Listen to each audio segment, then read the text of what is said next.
Good morning, karusan. Padayon ni Apo Diyos. I know that my Redeemer liveth. Amo yung kanino sa dito tinangalaan na dahil ang kansyon. Dahito yung naisawag dahito ni Job. Ijay Old Testament. Ijay Job 19:25-26. Unana ijay, for I know that my Redeemer liveth, and that he shall stand at the latter day upon the earth. And though after my skin worms destroy this body, yet in my flesh shall I see God. What is the implication? You know, ni Job kat kunada kat contemporary dahito ni Abraham, iti Genesis. So that in Hebrews 11:17-19, the reason why ni Abraham kaya na nga i-offer ni Isaac as a sacrifice because of his belief on the resurrection. Tako na in Hebrews 11:19, accounting that God was able to raise him up even from the dead, from whence also he received him in a figure. What I mean to say here is even the gospel of resurrection was already in Genesis. Kaya nangasawan na kumpleton iti ebanghelyo, iti panakaisalakan. We are learning the Lord Jesus Christ in all the books of the Bible, and we are proving that there is only one way of salvation, and this salvation is for all time. Yeah. So that, of course, in the New Testament, it is more specified what is the gospel, but in the Old Testament times, people there were not ignorant about the gospel of the resurrection. So that we could say that the gospel of the Lord Jesus Christ, of his death and resurrection, is already present, even in the book of Genesis. So that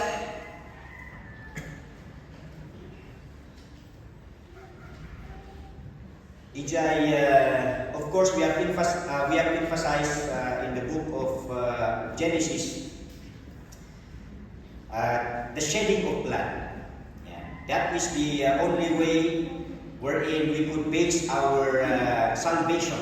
And the shedding of blood was fulfilled in the crucifixion and the death of the Lord Jesus Christ on the cross. Yeah. And Genesis also records the raising of Israel where the Messiah would come. And the word Messiah means Savior, King. If he is king, how can he govern his kingdom if he will remain dead? Diba? So, even in Genesis, they already know there is a coming Savior, and the Savior would be a king, and if he would be a Savior and he would just be a sacrifice and remain dead, then how can he rule his kingdom?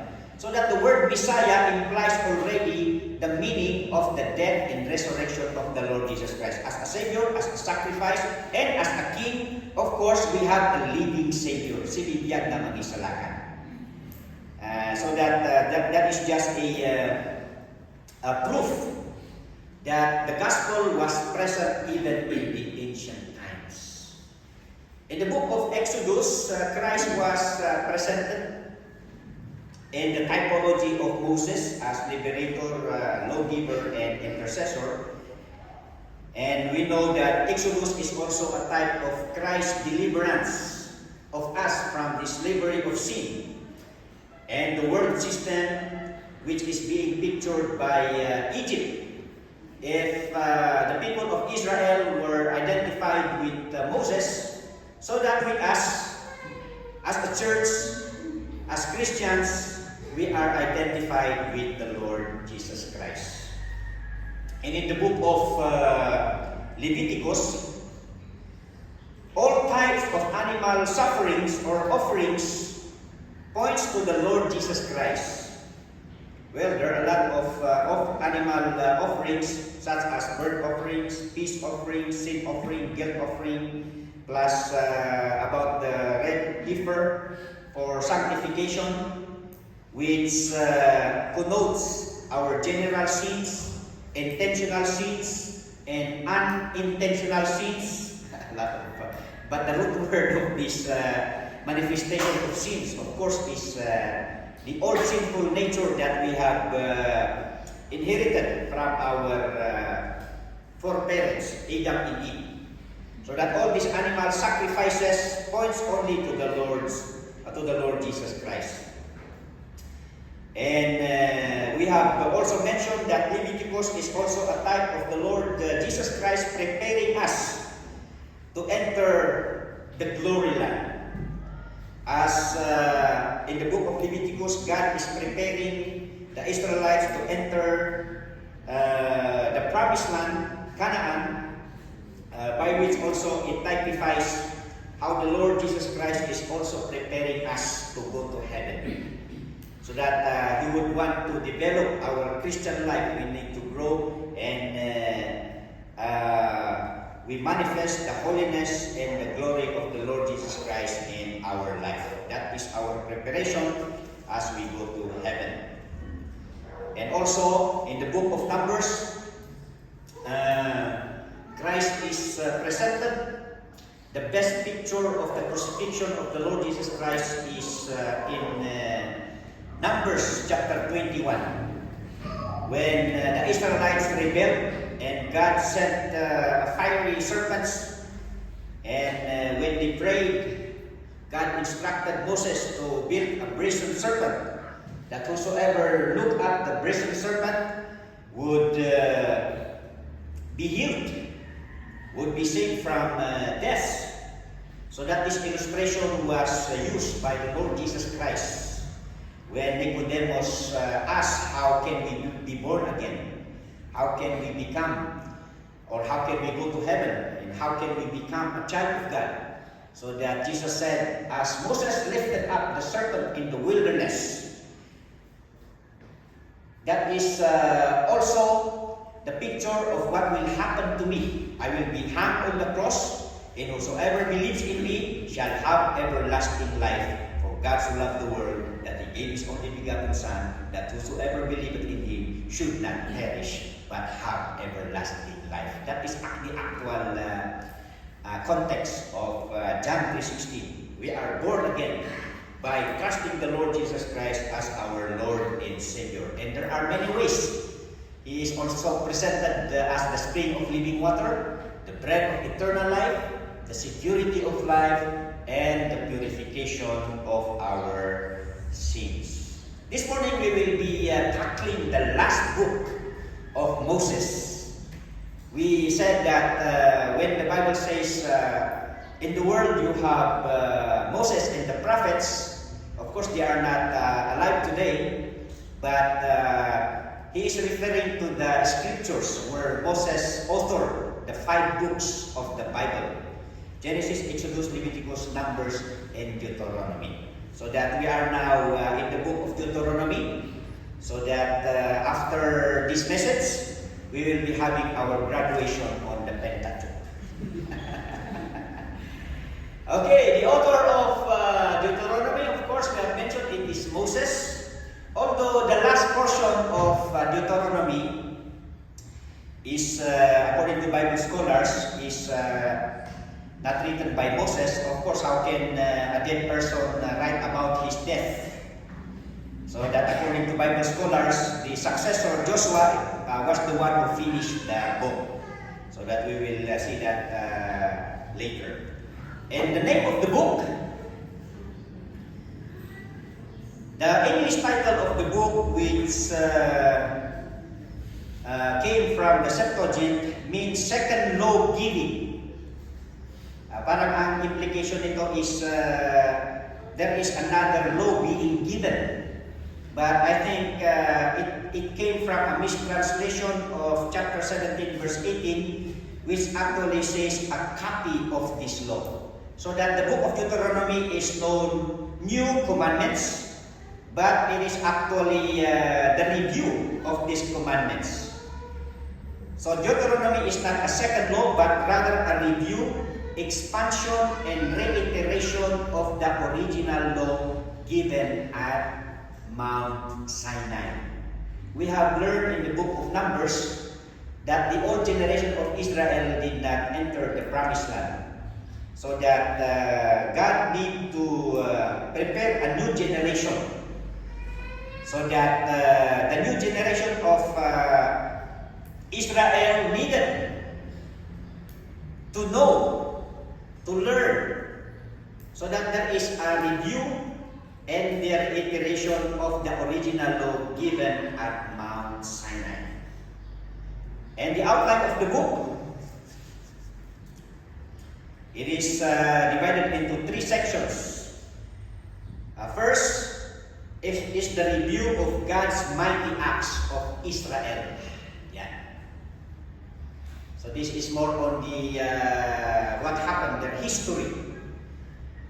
So from their organization at Mount Sinai, the scout of Canaan by the 12 spies, but the rebellion, and because of that the punishment, they wandered, nasimangda, or they were enchanted.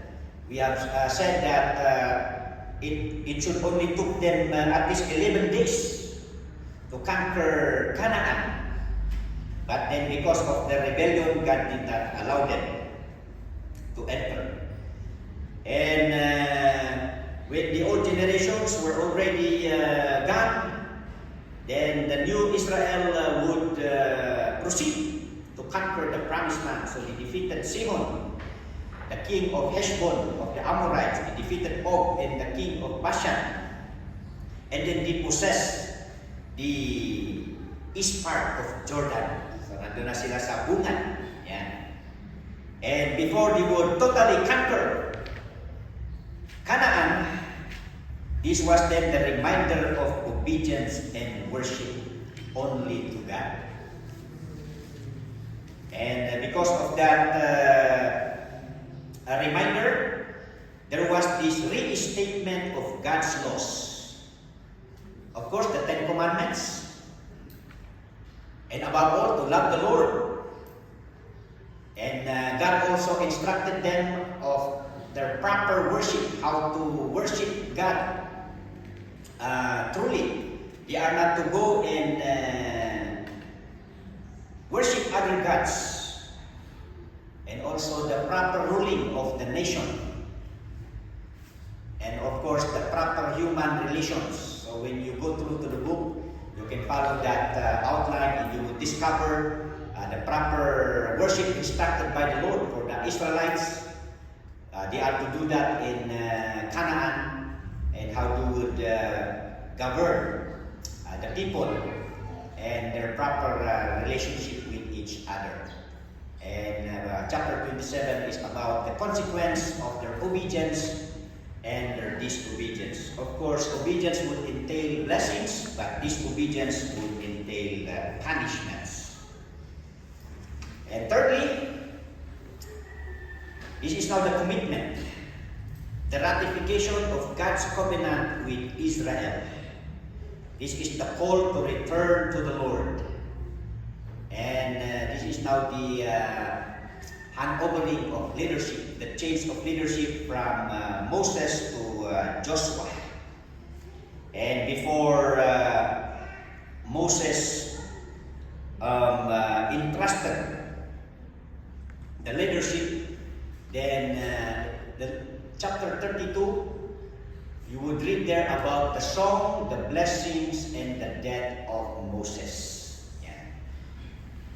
Magaling palang kumanta si Moses, no? Nagsolo siya before siya mamatay. Oo. Usually, ang naglilid ng worship ng Israel during that time is Aaron and Miriam. Yeah. But in this case, Moses did not miss to share a song for Israel. And then he blessed Israel, and afterwards, we could see the record of his death in chapter 34. May we take a look on that? Yan. Sabi dyan, and Moses went up from the plains of Moab unto the mountain of Nebo. Nag-sightseeing lang siya doon, to the top of Pisgah, that is over against Jericho, and the Lord showed him all the land of Gilead, unto Dan, and all Naphtali, Ephraim, Manasseh, and all the land of Judah, in the south, in the plain, and all those. And the Lord said unto him, This is the land which I swear unto Abraham, unto Isaac, and Jacob. I will give it unto thy seed. I have caused thee to see it with mine eyes, but thou shalt not go over there. So Moses, the servant of the Lord, died there in the land of Moab, according to the word of the Lord, and he buried him in a valley in the land of Moab. Yan. Special yung burial niya, no? Ang Panginoong Diyos ang nagbiri sa kanya, although God alone, this speaks of his closeness to God. We remember that Moses is a friend of God. And it says there, and Moses was 120 years old. Take note. When he died, his eye was not dim. Tayo na, puro naka-eyeglass na tayo ngayon. Nor his natural force abated. Hanya nakasayang din sana. And the children of Israel went for Moses for 30 days. So that is the death of Moses. Ano yung tinapansin nyo dito? Healthy ni Moses, hindi natay niya. It's good to die healthy. Kakapsan. Dagi dyan bigla namatay, dagi ma-stroke. Pwera di aksidente niya. That they die healthy. Well, it is the appointed time. There are cases dito kaya tayo mga panakatayan na di sakit na matay niya. There was a joke last week with our friends. Kung nadagat, may mayat o madawag na natay, ti high blood, ti sakit. Kaysa di ay nagungot na high blood, kit natay. Nung dito ni Moses, he was healthy, he was strong. Lima ka iso na nakin mapoy ti matanan at iti strength na. Alright. So the theme and purpose of the book. Number one is to remind the people of what God had done to them and encourage them to rededicate their lives to God. From time to time, we need to be reminded of the mighty acts of God. And also to remind the laws of God as vital to their ability to remain in the land and function as God's holy nation in kingdom of priests to the nation. Nagigitibanag na we need to be reminded of the greatness of God, the goodness of God, and the commandments of God. And thirdly, the book also emphasizes the necessity of teaching our children to love and obey God. The key verses, the important verses in the book. Deuteronomy 4:9. Only take heed to thyself and keep thy soul diligently, lest thou forget the things which thine eyes have seen, and lest they depart from thy heart all the days of thy life, but teach them thy sons and thy sons' sons. Pati dagiti apo. So this is the emphasis, among the emphasis, that the new generation of Israel should really obey the word of God and would not forget the great things God has done to them. Deuteronomy 4:23. Take heed unto yourself, lest ye forget the covenant of the Lord your God, which He made with you, and make you a graven image or the likeness of anything which the Lord forbid thee. So the important value of the commandments of the Lord. 7:9. Therefore, that the Lord thy God is God, faithful God, which keepeth covenant and mercy with them that love Him and keep His commandments to 1,000 generations. Dagiti evolutionists, they would always count years with billion years. Yeah. Pero the Bible says 1,000 years. So God honors His covenant, His commandments. And other verses that we have, Deuteronomy chapter 10, 12 to 14. And now Israel, what doth the Lord thy God require of thee, but to fear the Lord thy God, to walk in all His ways, and to love Him, and to serve the Lord thy God with all thy heart and with all thy soul. To keep the commandment of the Lord, and His statutes, which I command thee this day for thy good. We know the word of God is for our own welfare. Behold, the heaven and the heaven of heavens is the Lord's thy God, the earth also with all that therein is. The very reason why we need to obey God is that He owns everything. And Deuteronomy 30, 19 to 20.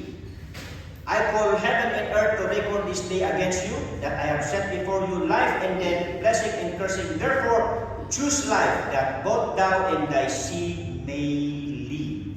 So the decision is upon you. If we follow the commandments of the Lord, then we would witness our own well-being, that thou mayest love the Lord thy God, that thou mayest obey His voice, mayest cleave unto Him, for He is thy life and the land of thy days. Do you want a long life? Well, who is our life anyway? Well, life comes from God, and He owns it one more time when He redeemed us through the life of the Lord Jesus Christ. That thou mayest dwell in the land which the Lord sware unto thy fathers, to Abraham, Isaac, and to Jacob, to give them. Okay, the key chapter of this book, chapter 27. In it is a formal agreement of Israel's covenant with God, as Moses and the Levitical priests called upon all Israel, so that Moses gathered all the people and then challenged them to make a commitment after the review of God's laws through the help of the Levites. Since this day you have become a people for the Lord your God, you shall therefore obey the Lord your God and do His commandments and His statutes which I command you today. Another key verses is, key chapter is chapter 28 to 30. These are also the key of the book because of the promises regarding Israel's forthcoming with their blessing of obedience and cursing for disobedience. The key people of the book is none other but Moses and Joshua. Sila lang na dalawa. Now, with the main point, how is the Lord Jesus Christ seen in the book of Deuteronomy? Well, the statement about Moses in Deuteronomy 18:15 is one of the clearest portraits of Christ as the coming prophet. Deuteronomy 18:15, the Lord thy God will raise up unto thee a prophet from the midst of thee, of thy brethren, like unto me, unto him ye shall hearken. Okay? So that the Israelites would come to see and discern who would be this prophet, who would be coming like Moses. And this is repeated, Deuteronomy 18 to 19. I will raise them up a prophet from among their brethren like unto thee, and will put my words in his mouth, and he shall speak unto them all that I shall command him. And it shall come to pass that whosoever will not hearken unto my words which he shall speak in my name, I will require it of him. Yan. So, delikado. Kung darating ang prophet na ito at hindi sila makikinig sa salita ng propeta ito, then they will be accountable because God will require them. And of course, we know that this prophet, the fulfillment of this is none other but the Lord Jesus Christ. So that Jesus as a prophet. How is Jesus classified as a prophet? Well, because he spoke in behalf of God as a messenger. And he shared divine messages. And he called people to repentance. And then he foretold the future. The Lord Jesus Christ told us about the future. That is how the Lord Jesus Christ. And not only that, Jesus is a prophet. Well, yung mga Muslim sa Islam, they only consider Jesus as a prophet. Di ba? Pero ang maganda sa Islam o doon sa Quran is that a prophet should be respected by way of obeying his teachings.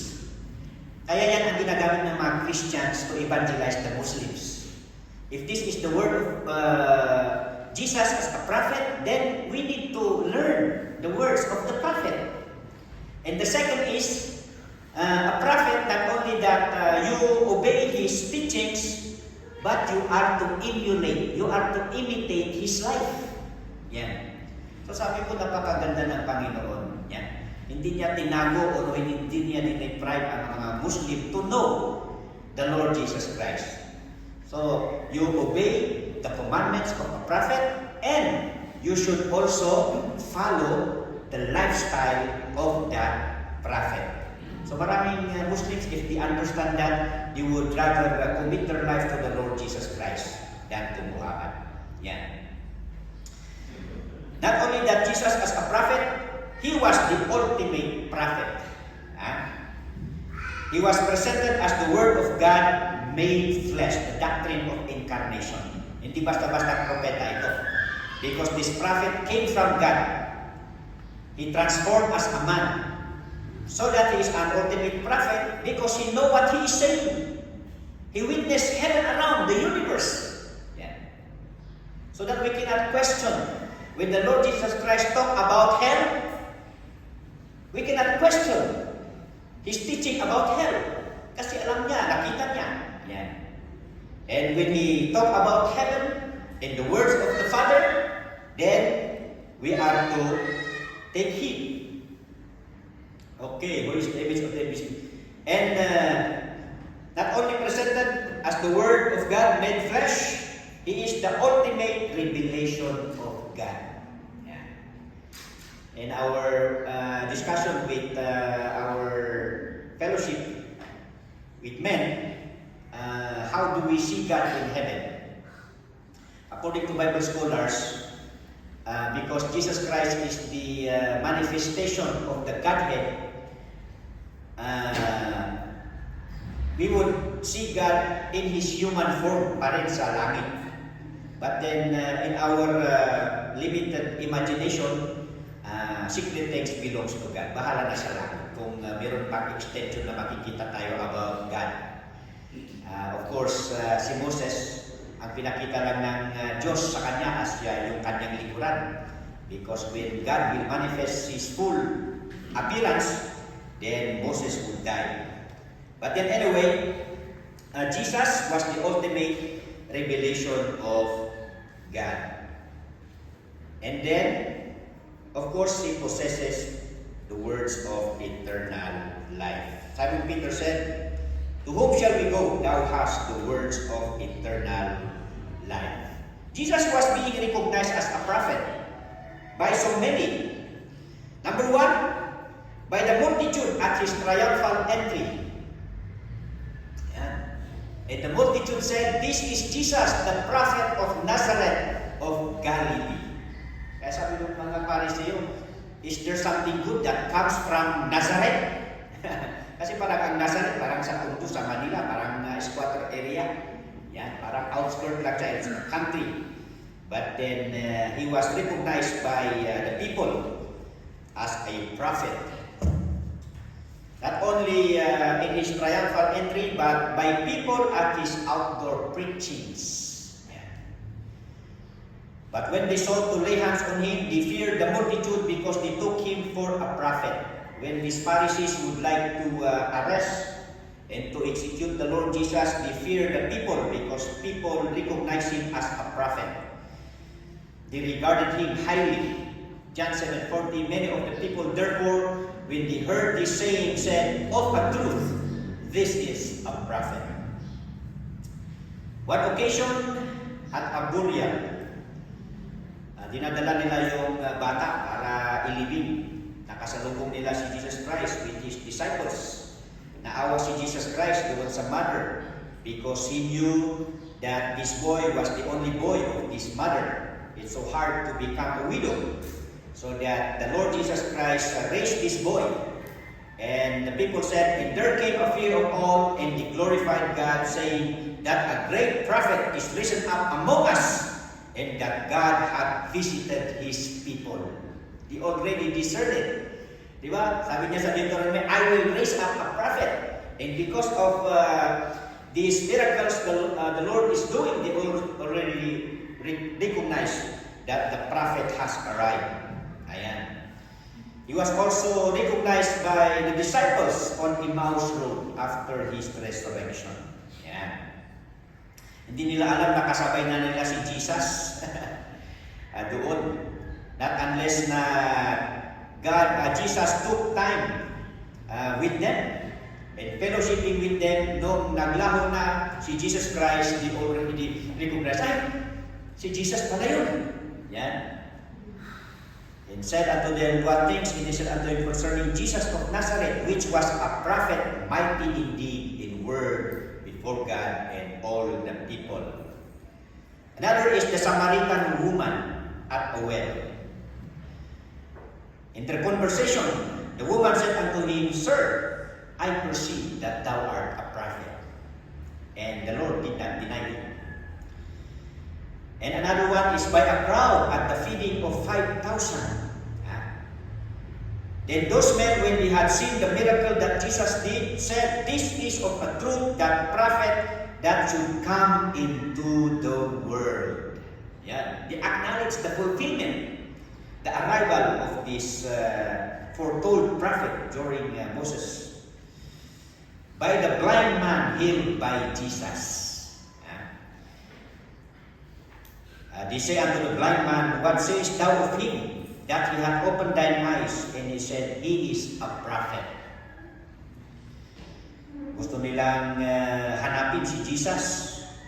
So, hindi pa alam ng blind man. But when they interrogated the blind man, then he said, He is a prophet. I do not know his name, but I'm sure of one thing. He is a prophet. Of course, by Stephen. Acts 7:37, this is that Moses, you see. Ito yung sinabi ni Moses, which said unto the children of Israel, a prophet shall the Lord your God raise up unto you of your brethren, like unto him, or unto me, him shall ye hear. And the last one, by Peter. Repent ye therefore, and be converted, that your sins may be blotted out, when the times of refreshing shall come from the presence of the Lord. Of course, they already know that when they will not listen to the message of the Lord Jesus Christ, as it was foretold, that those people who will not hear the commandments of the Lord, God will require them. In here, Peter boldly preaching, and he shall send Jesus Christ, which before was preached unto you, whom the heaven must receive until the times of restitution of all things, which God has spoken by the mouth of all his holy prophets since the world began. For Moses truly said unto the fathers, A prophet shall the Lord your God raise up unto you of your brethren like unto me. Him shall ye hear in all things whatsoever he shall say unto you. And it shall come to pass that every soul which will not hear that prophet shall be destroyed from among the people. Peter was so clear that the necessity of respecting a prophet, obeying his words, and emulating his life. So that is the emphasis of the book of Deuteronomy, with regards to the Lord Jesus Christ. For our conclusion, for our application in the whole book, reminiscing the mighty acts of God, not only with the history of Israel, but also in our personal lives, should motivate us to rededicate our lives to God from time to time. Yeah. Unless God has no mighty acts in your life, meron bang pagkilos? May mga mabubuti ba ang ginawa ang Panginoong Diyos sa iyong buhay? The mighty acts of God? Unless walang pagkilos o trabaho ng Panginoon sa atin na mabuti o maganda, baka wala pa ang Panginoong Isus sa iyong buhay. Kilalanin mo siya, and then God will begin a good work in you. Philippians 1:6, He who began a good work in you will perform it until the day of the Lord Jesus Christ. So sa atin naman mananampalataya, we should from time to time always remember the mighty acts of God in our lives. Secondly, obedience to the commandments of the Lord makes us, or the Lord make us to our calling as holy people of God and ministers of God's kingdom. Our obedience to the commandments of the Lord would authenticate, and this would brighten our testimony. This is a great witness of our profession of faith when we obey the commandments of the Lord. In relation to the message of Pastor Drew last Sunday, 1 John 2:3-6 says, "And hereby we do know that we know Him if we keep His commandments." If we say that we are a follower of the Lord Jesus Christ and we do not obey Him, then that what James says, faith without work is dead. Yeah. So he that said, "I know Him and keepeth not His commandments," is a liar, and the truth is not in him. But whoso keepeth His word, in him verily is the love of God perfected. Hereby know we that we are in Him. He that saith he abideth in Him ought himself also so to walk even as He walked. Kaya sa Colossians 2:6-7, "As ye have therefore received Christ Jesus the Lord, so walk ye in Him, rooted and built up in Him, and established in the faith, as ye have been taught, abounding therein with thanksgiving." Colossians 1:10, "That ye might walk worthy of the Lord, unto all pleasing, being fruitful in every good work and increasing in the knowledge of God." So in our application, our familiar hymn, "Trust and obey, for there is no other way to be happy in Jesus but to trust in and obey." Meron pa yung kanta ng mga bata. Obedience is the very best way to show that you believe. Ano ba? Actually, doing exactly what the Lord commands, doing it happily. Action is the key, do it immediately. Joy you will receive. Obedience is the very best way to show that you believe. Spell obedience.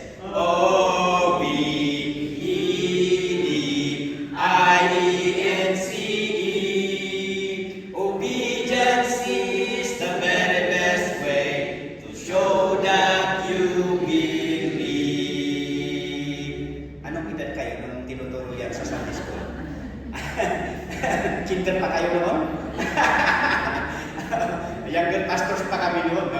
Newly graduate kami noon. Tinuturo namin yan sa mga bata. So obedience. One keyword of the book of Deuteronomy. And second to the last, the blessing of our family and descendants stems from our diligent inculcations of God's greatness and commandments to our children. So that we have the verses there, but our application there is that never give up discipling your family about the greatness of God and the Word of God. Ang kayo nga mauma kakabsat. Tumamit sa kakauma, iti mangdisdisiplin lagi ti anak tayo, mangisursul lagi ti anak tayo, huwag tayong bibitaw. Hanggang sa last na hininga natin, we should always remind our family, our people of the greatness of God and the goodness of God. And the very last, the summary of Deuteronomy is the resetting of God's people for their effective undertaking of God's plan and purposes. The book, The Reorganization of Israel, the review of God's laws, and the rededication of their lives. Sa atin din mga Kristiyano, oftentimes in our spiritual journey, we are distracted. And we tend to be out of focus doon sa plano and purposes ng Panginoon sa atin.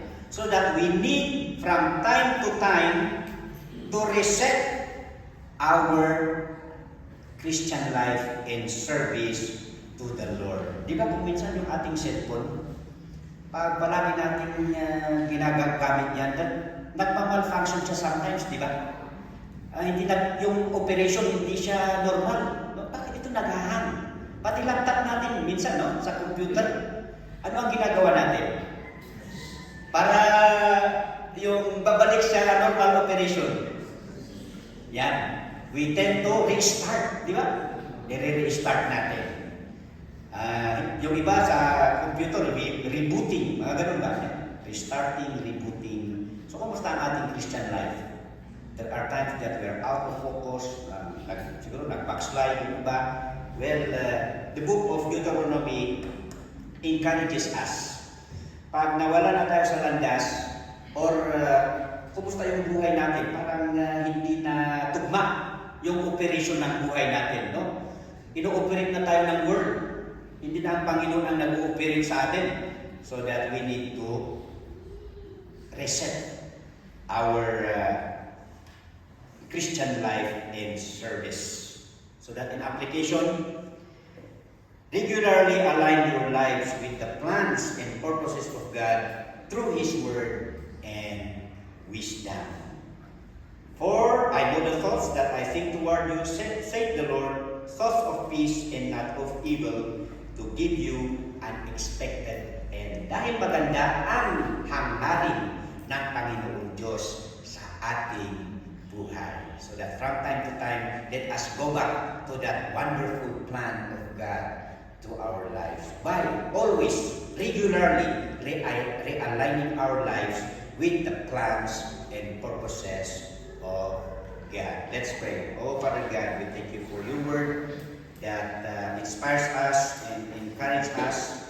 Thank you for these truths that we have learned from the book of Deuteronomy, especially about the Lord Jesus Christ, who was fulfilled. And if other religious sect would value the Lord Jesus Christ as a prophet, to listen to His commandments and emulate His life, much more with us, Christians, who do not only acknowledge the Lord Jesus Christ as a prophet, but more than a prophet because He is our Savior, He is our King, then we are to obey His commandments. We are to walk in His ways. And that is actually the goal of our spiritual growth, that the life of Christ would manifest to all of us. So help us, O God, we pray in Jesus' name. Amen.